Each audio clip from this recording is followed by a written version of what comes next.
Selamat siang, kita bertemu kembali di acara pelatihan pelaksanaan audit mutu internal.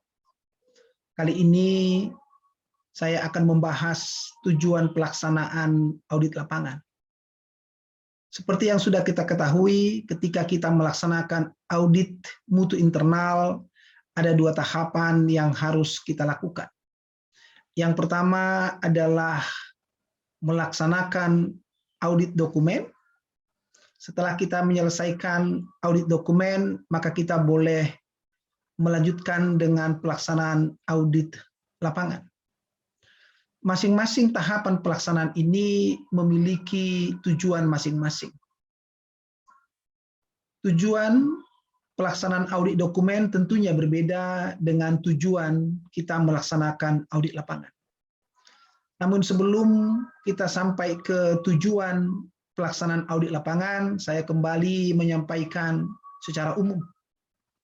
Apa sih tujuan kita melaksanakan audit mutu internal?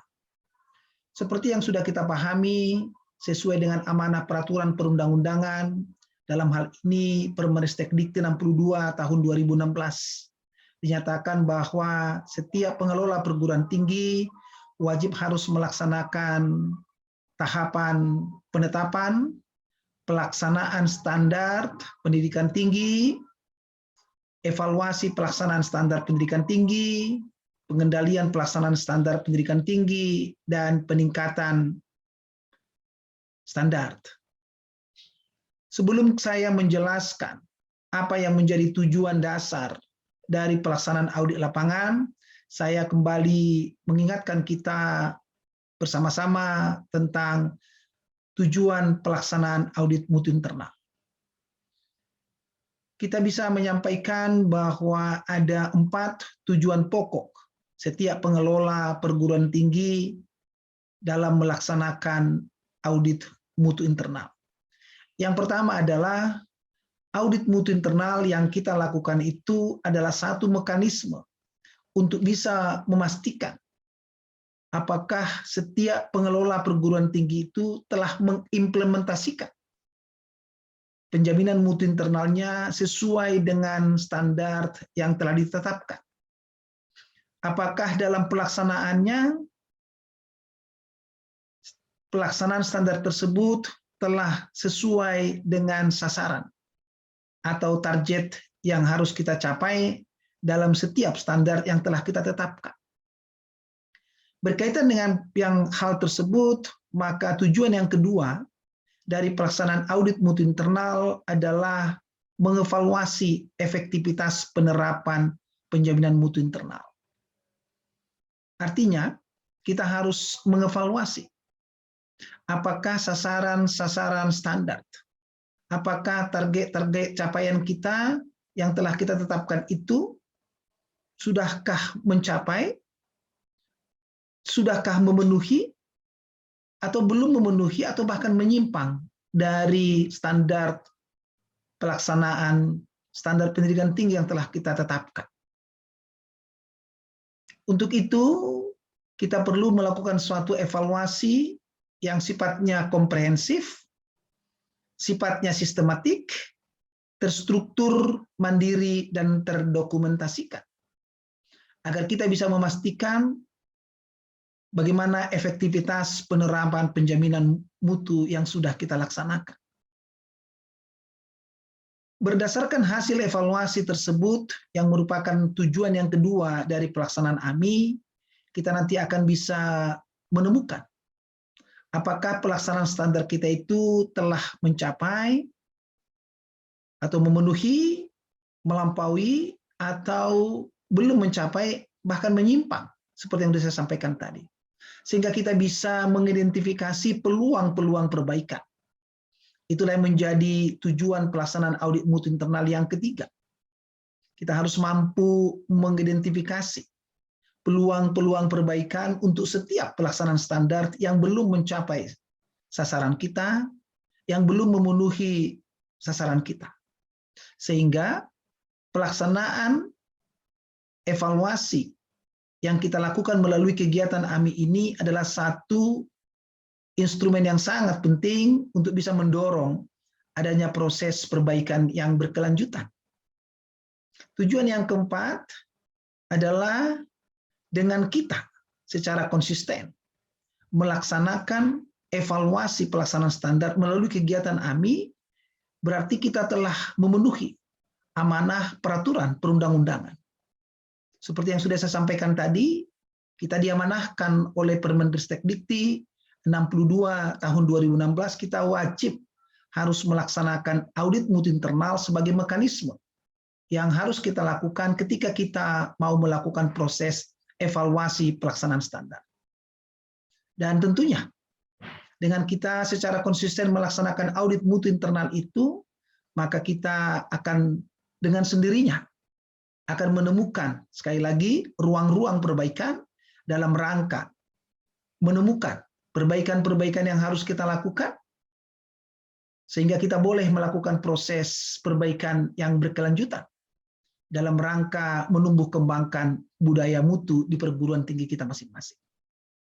Setelah saya menjelaskan Ibu Bapak secara sederhana tujuan umum dari pelaksanaan audit mutu internal, maka saya akan kembali menjelaskan kepada kita semua terkait dengan tujuan pelaksanaan audit mutu lapangan.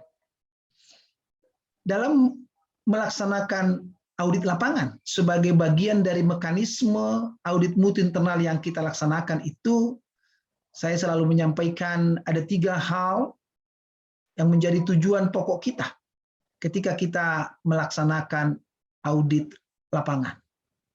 Ketika ketiga tujuan tersebut, kita akan coba lihat untuk memastikan bahwa semua kita yang terlibat di dalam pemenuhan tahapan yang ketiga dari siklus penyusunan mutu, yakni evaluasi pelaksanaan standar itu, menemukan pemahaman yang sama terkait dengan audit lapangan.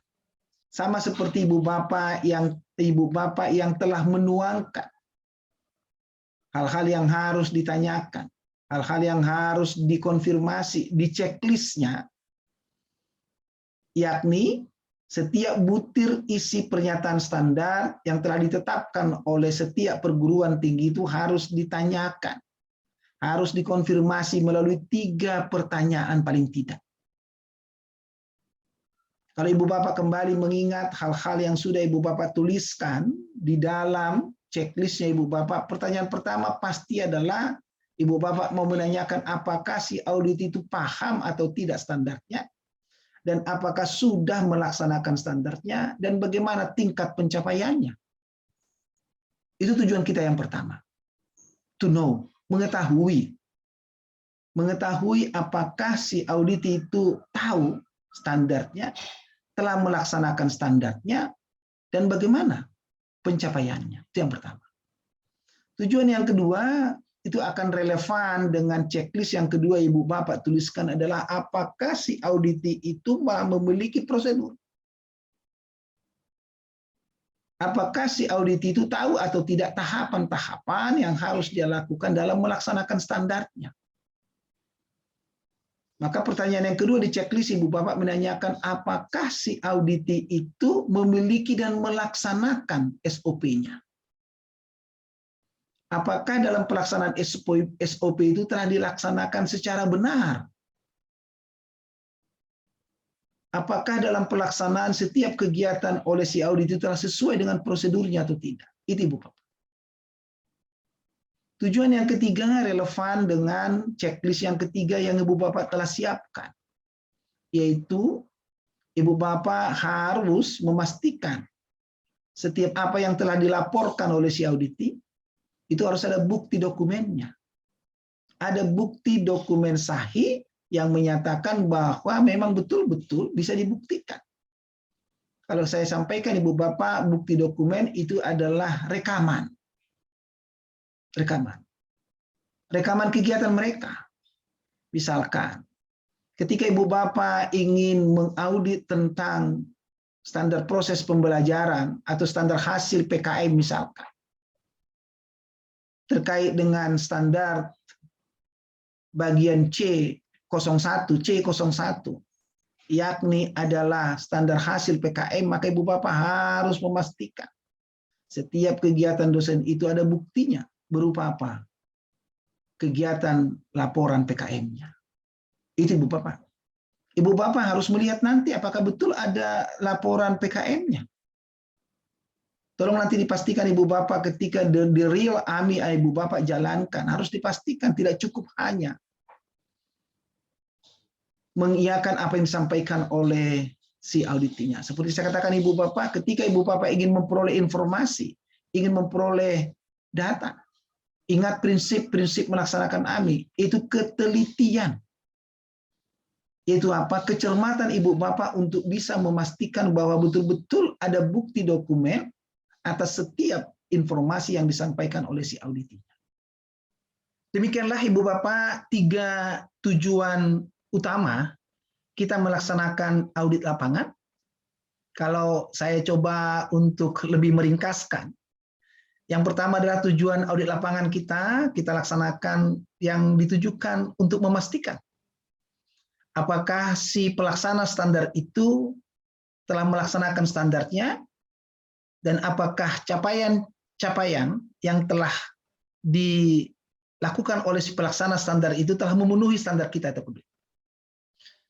Tujuan yang kedua adalah memastikan apakah setiap si pelaksana standar ketika dia melaksanakan standarnya telah taat ajas, telah sesuai dengan prosedur-prosedurnya.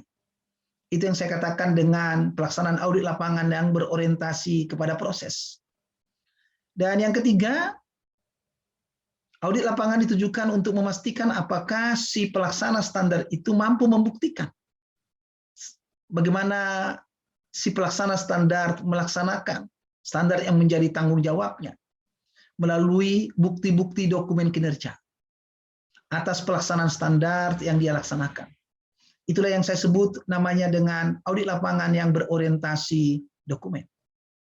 Itulah Ibu Bapak yang perlu saya jelaskan bagaimana kita merumuskan secara baik tujuan dari pelaksanaan audit lapangan. Mudah-mudahan penjelasan yang singkat dan ringkas ini boleh memperkaya kita semua untuk bisa merumuskan lebih baik lagi tentang pelaksanaan audit lapangan. Sampai bertemu Ibu Bapak di dalam topik-topik berikutnya. Bersama saya Hisar Sirait. Terimalah salam saya untuk Ibu Bapak sekalian selaku pejuang-pejuang mutu. Salam SPMI, SPMI bermutu, akreditasi unggul, perguruan tinggi maju, dosen karyawan sejahtera. Sampai bertemu di topik-topik berikutnya. Terima kasih.